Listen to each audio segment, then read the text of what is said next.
दोस्तों, जय हिंद, जय भारत। मैं मदन लाल आज़ाद, संयोजक संस्थापक all India bike book taxi union. आज दिनांक 24 अगस्त 2021 को आपके समक्ष प्रस्तुत हूँ कुछ खास सूचनाएं, खास समाचार आप सब तक पहुँचाने के लिए। ये पूरा वीडियो संदेश आप लोग ध्यान से सुनेंगे और इस वीडियो संदेश की डिस्क्रिप्शन में कुछ लिंक्स दिए गए हैं। उन लिंक्स को ऑन करके आप तमाम साथी इस YouTube चैनल युगांतर न्यूज़ को सब्सक्राइब करेंगे, लाइक करेंगे, शेयर करेंगे इस पोस्ट को तमाम लोगों तक।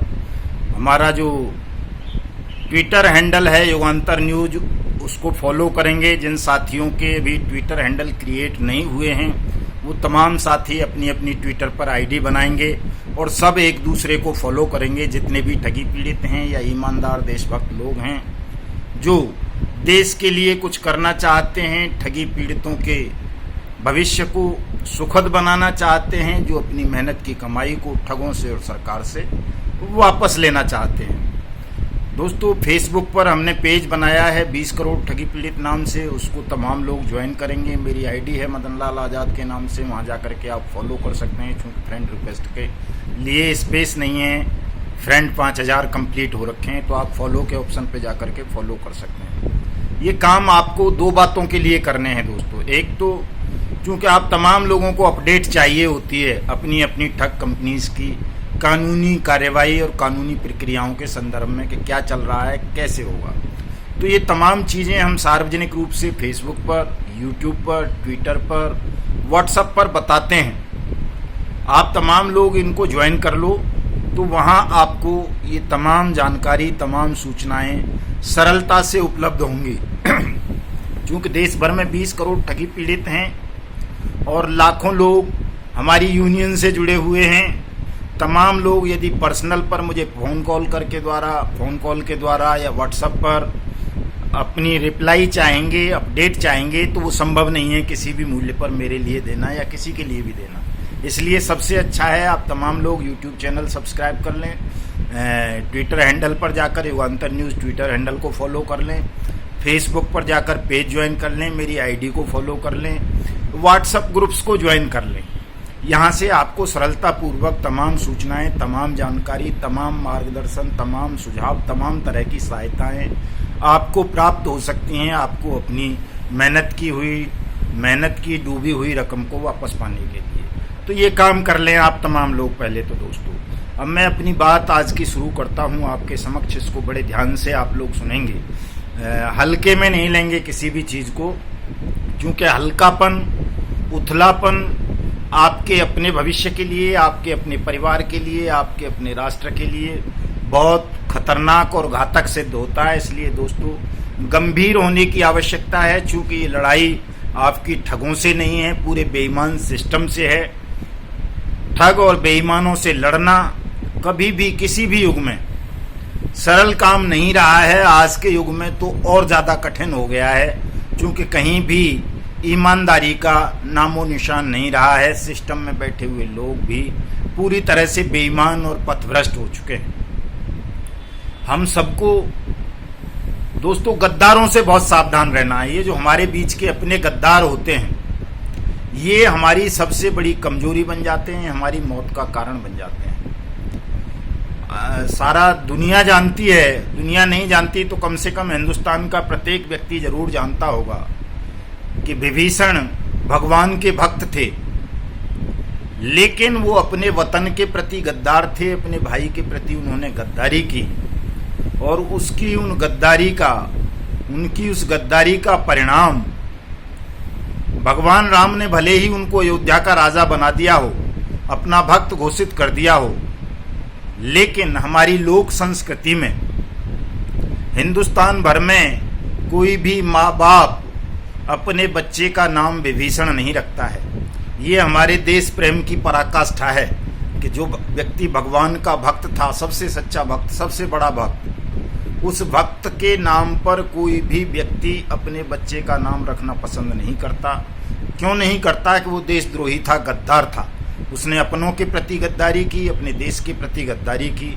इस वजह से आज तक उस व्यक्ति को, उसके नाम को गद्दारी का तमगा मिला हुआ है, बहिष्कृत किया जाता है। तो दोस्तों इसी तरह के विभीषण हमारे बीच में बहुत सारे मौजूद होते हैं हमेशा। चाहे हमारा बाइक बोट के मामले की मैं बात करता हूं, क्योंकि ये भुक्तभोगी हूं मैं, इसमें शुरू से ही मुझे गद्दारों से टकराना पड़ा। हमारे अपने ही लोग जो विक्टिम भी थे, निवेशक भी थे, वही गद्दारी करते रहे। सबसे पहले वो रविंदर वर्मा को फिर प्रोटेक्शन, वहाँ के क्या बोलते हैं, कोटगांव के धरने से लोगों को प्रोटेक्शन मिलने लगा, चूंकि वो वहाँ कुछ पैसे वैसे देता था, तो वो लोग उसे बचाने के लिए षड्यंत्र रचने लगे। फिर जो नेटवर्कर थे उनको लगा कि यार ये फांसी का फंदा हमारे गले में आ जाएगा, तो वो भी बहुत तरह तरह के हमारे खिलाफ षड्यंत्र रचने लगे। फिर जो कुछ उसके दलाल थे GIPL के, संजय भाटी, बद्रीनाथ तिवारी के, उन्होंने हमारे खिलाफ तरह तरह के षड्यंत्र रचे, हमारे खिलाफ झूठे मुकदमे दर्ज करवाए, बलात्कार के, डकैती के, जबरन वसूली के, पता नहीं किस किस के, जानलेवा हमले, आगजनी और पता नहीं दुनिया भर का कुप्रचार, दुष्प्रचार और हर तरह से कमजोर करने का प्रयास उन दुष्टों ने हमको किया। लेकिन चूंकि हमारा रास्ता सत्य का था, न्याय का रास्ता था, और हमारे पास तमाम तरह की शक्तियां उपलब्ध थीं, साधन उपलब्ध थे, ज्ञान मौजूद था, ईश्वर का वरदान था, हम उन तमाम चीज़ों को परास्त करने में सफल रहे और इस लड़ाई को आज उस मुकाम तक ले आए जिसकी बात हम 2 साल पहले करते थे कि बाइक बोट अंततः CBI को जाएगा। तमाम ठग जेलों में होंगे, ठगों को बचाने वाले जेलों में होंगे, ठगों के दलाल जेल में होंगे, जिन्होंने भी 20-30 लाख रुपए से ज़्यादा बाइक बोट टैक्सी ठग स्कीम के द्वारा प्राप्त किया होगा, लोगों की मेहनत की कमाई को डुबवाया होगा, वो तमाम लोग जेल के सींखों के पीछे कैद होंगे जिस दिन ये मामला CBI को जाएगा। तो दोस्तों शुभारंभ हो चुका है, मामला CBI के हैंड ओवर हो चुका है। CBI ने रेड कॉर्नर नोटिस इशू कर दिया है विजेंद्र सिंह हुड्डा का। 16 और ठगों के खिलाफ लुकआउट नोटिस हुआ है। हम पत्र भेज रहे हैं मुख्यमंत्री योगी आदित्यनाथ को, DOPT को, प्रधानमंत्री को, डायरेक्टर CBI को, चीफ जस्टिस ऑफ इंडिया को, chief justice Delhi high court को, फाइनेंस मिनिस्टर को, MCA मिनिस्टर को, तमाम लोगों को कि इस मामले में एक SIT का गठन हो और ये किसी हाई कोर्ट या सुप्रीम कोर्ट के जज की निगरानी में एक टाइम बाउंड इन्वेस्टिगेशन हो, इंक्वायरी हो, अनियमित जमा योजना पाबंदी कानून 2019 के तहत हो, उसके तहत स्पीडी ट्रायल हो, स्पेशल कोर्ट हो, स्पेशल अथॉरिटी हो, और 180 वर्किंग डेज के अंदर अंदर तमाम लोगों का पैसा उनको ब्याज और जुर्माने और हर्जे खर्चे के समेत वापस किया जाए। इसलिए ये काम भी होना है दोस्तों, कोई भी इस पर संदेह मत करना कि ऐसा होगा नहीं, ऐसा होगा। प्रत्येक उस व्यक्ति का पैसा वापस मिलेगा, मैं ब्याज के, मैं हर्जे खर्चे के, मैं जुर्माने के, जो भी अपनी कानूनी कार्रवाई करेगा या जो भी all India bike boat taxi union का मेंबर बना होगा, उसका पैसा कोई भी हड़प नहीं पाएगा। ऐसे व्यक्ति का पैसा अवश्य मिल जाएगा जो all India bike boat taxi union का मेंबर बना होगा फीस दे करके। इसलिए जो लोग अभी तक मेंबर नहीं बने हैं वो तमाम साथी मेंबर बन जाएं, ताकि इस लड़ाई को और ज़्यादा तेजी से और ज़्यादा मजबूती के साथ हम सरकार के और कोर्ट के समक्ष उठा सकें और आप सबकी डूबी हुई मेहनत की रकम को आपको वापस दिला सकें। दोस्तों दूसरी खबर मैं आपको बताना चाहता हूं, राधा माधव कॉरपोरेशन लिमिटेड के विषय में एक आ रही है कि जो राधा माधव कॉरपोरेशन लिमिटेड का मालिक है खानदानी ठग मितेश अग्रवाल, अनिल अग्रवाल, अभिषेक अग्रवाल, सचिन बजाज और वो दीपक वगैरह, इन तमाम लोगों ने एक साजिश के तहत NCLT कोर्ट में वहाँ दमन में एक कोई विवाद दायर किया और फर्जी डिक्री लेकर के वहाँ से, वो NCLT कोर्ट ही वैसे तो फर्जी होती है, उसका कोई ऑथेंसिटी नहीं है, वहाँ बड़ी जल्दी से लोग साठगांठ कर लेते हैं और ख़रीद लेते हैं वहाँ के मेम्बरान को, चूँकि वो मेंबर होते हैं, जज नहीं होते हैं, ट्रिब्यूनल है वो एक तरह का। तो वहाँ मांडवाली होती है, समझौते हो जाते हैं ठगों के और इनके आपस में मेम्बरान के, और 2-4 जो पीड़ित होते हैं उनके साथ भी अपनी साठगांठ कर लेते हैं कुछ ले दे करके। तो वहाँ इसने साठगांठ करके अपनी राधा माधव कॉरपोरेशन लिमिटेड की जो भी परिसंपत्तियाँ हैं दमन में, उनको बेचने का एक षड्यंत्र रचा।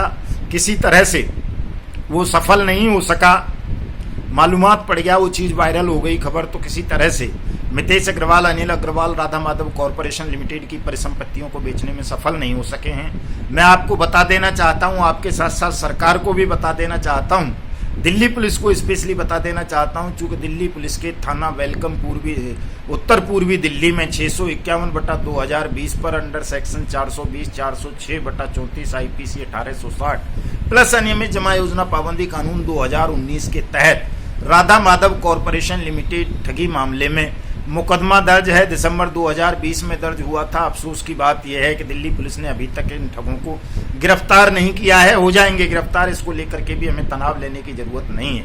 आप तमाम लोग निगरानी रखें, लेकिन मैं दिल्ली पुलिस से, दिल्ली प्रशासन से, दिल्ली के CM से, दिल्ली के गवर्नर साहब से, डायरेक्टर ED से ये अनुरोध करना चाहता हूँ कि राधा माधव कॉरपोरेशन लिमिटेड की जितनी भी परिसंपत्तियाँ हैं, चाहे वो चल हों अचल हों, देश में हों विदेश में हों, वो सब ठगी पीड़ितों के पैसे से, ठगी की रकम से खरीदी गई हैं। इसलिए उन पर पहला अधिकार केवल उन ठगी पीड़ितों का है, उन 40 लाख डिस्ट्रीब्यूटर्स का है, निवेशकों का है, जिन्होंने राधा माधव कॉरपोरेशन लिमिटेड की फर्जी स्कीम्स में प्रधानमंत्री का और खाद्य मंत्री का फोटो लगा देख करके, उसको भारत सरकार का स्वरोजगार मिशन मान करके, उसको भारत सरकार का कॉरपोरेशन मान करके अपनी मेहनत की कमाई को इन ठगों के हवाले कर दिया था।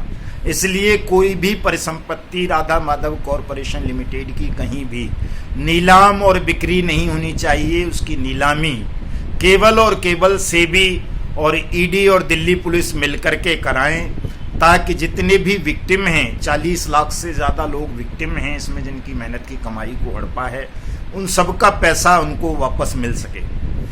ट्विटर के माध्यम से, यूट्यूब के माध्यम से, फेसबुक के माध्यम से, मेल के माध्यम से हम विस्तार से ये सूचनाएं कंसर्न अथॉरिटीज़ को पहुंचाएंगे और मैं उम्मीद करूंगा कि सरकारी एजेंसीज मेरी इस अपील पर ध्यान देंगी और RMCL की तमाम परिसंपत्तियों को सीज करके, जब्त करके नीलाम करेंगी और ठगी पीड़ितों का पैसा उनको जल्दी से जल्दी वापस करने की प्रक्रिया आरंभ करेंगी, ताकि देश के 40 लाख लोगों को फायदा हो सके, उनको सुख मिल सके। दोस्तों, तीसरी बात मैं आप तमाम लोगों से ये कहना चाहता हूँ, ये बताना चाहता हूँ कि जो ये PACL है, सहारा है, आदर्श है, नवजीवन है, प्रिया परिवार है, कुलकर्णी है, सहारा वो फ्यूचर मेकर है, साइंस सिटी है, ब्लू फॉक्स मिशन है, कैची पिक्सल है, हमारा वाहन है, वाया इंडिया है, स्ट्रीट हॉक्स है, गो राइड है, गो बाइक है, हेलो राइड है,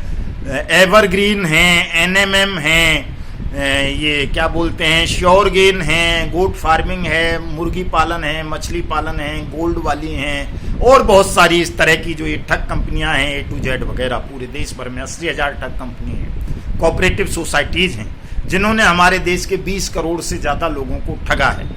आप तमाम लोगों को मैं ये बताना चाहता हूँ, आपसे अपील करना चाहता हूँ कि आप तमाम लोगों की मेहनत की डूबी हुई रकम को वापस कराने के लिए हमने समन्वय संघर्ष समिति का गठन कर दिया है। उसमें लगभग 56 लोग अब तक सम्मिलित हो चुके हैं और साथियों को भी शामिल करेंगे। जिन जिन कंपनीज के साथी विक्टिम्स इसमें शामिल होना चाहते हैं, उन सबका स्वागत है, वो सब शामिल हो सकते हैं। आज रात्रि 9 बजे उसकी ऑनलाइन मीटिंग है। हम रणनीति तैयार कर रहे हैं कि किस तरह से जल्दी अनियमित जमा योजना पाबंदी कानून 2019 को राष्ट्रीय स्तर पर लागू करवाया जा सके और तमाम ठगी पीड़ित बहन भाइयों का पैसा उनको मैं ब्याज मैं जुर्माने विद हर्जे खर्चे के जल्दी से जल्दी वापस दिलवाया जा सके। दोस्तों, ठग कोई मामूली लोग नहीं है, सरल नहीं है, उनसे लड़ना, इस चीज़ को आप अपने दिमाग से निकाल देना। मैं 2 उदाहरण देता हूँ, वैसे वीडियो बहुत लंबा हो रहा है, फिर भी सुन लीजिए कि आज कल छत्तीसगढ़ के मुख्यमंत्री भूपेश बघेल को तलब कर लिया गया। कोई बात हो गई, रह गई, जो उनको हटाया नहीं गया, नहीं तो उनको कुर्सी से हटा दिया जाता, उनको कुर्सी छीन ली जाती। क्यों जानते हैं?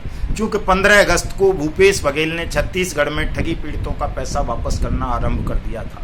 तो ठगों की लॉबी कितनी मजबूत है, कितनी विशाल है, कितनी ताकतवर है, इससे आप समझ सकते हैं कि वो एक राज्य के अच्छे खासे लोकप्रिय ईमानदार मुख्यमंत्री को भी हटवा सकती है उनके पद से। चाहे वो कांग्रेस का मुख्यमंत्री हो, चाहे भारतीय जनता पार्टी का, चाहे समाजवादी का, चाहे बसपा का, चाहे किसी और का।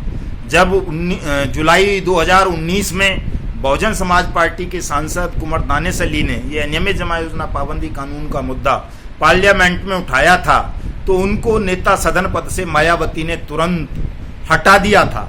तो इन दो घटनाओं को देख करके आपकी समझ में आ जाना चाहिए कि ठग बहुत ताकतवर हैं, उनसे ऐसे ही नहीं लड़ा जा सकता, किसी राजनेता के भरोसे नहीं लड़ा जा सकता। इनसे लड़ सकते हो आप अपने संगठन से, अपनी शक्ति से, अपनी एकता से। आप 20 करोड़ हैं, 20 करोड़ लोग एकजुट हो जाएंगे तो किसी लॉबी की, किसी सरकार की, किसी माफिया की, किसी गुंडे की, किसी राजनीतिक गिरोह की ताकत नहीं होगी कि वो आपके हक में बोलने वाले व्यक्ति का बाल भी बांका कर सके। इसलिए बहुत आवश्यकता है कि आप तमाम साथी अपने तमाम मतभेदों को बुलाकर एकजुट हो जाएं, संगठित हो जाएं और सोशल मीडिया के माध्यम से पहले भुगतान फिर मतदान इस नारे को और अनियमित जमा योजना पाबंदी कानून 2019 लागू करो, हमारा पैसा वापस करो, इस लोगों को बहुत ज़्यादा प्रसारित और वायरल कर दें ताकि ठगों की और बेईमान सिस्टम की चूल्हे हिल उठें, इनका हृदय फट जाए आपकी एकता की आवाज़ सुनकर। दोस्तों, बाकी सूचनाएं अगले एपिसोड में कल दूंगा। तब तक के लिए जय हिंद, जय भारत।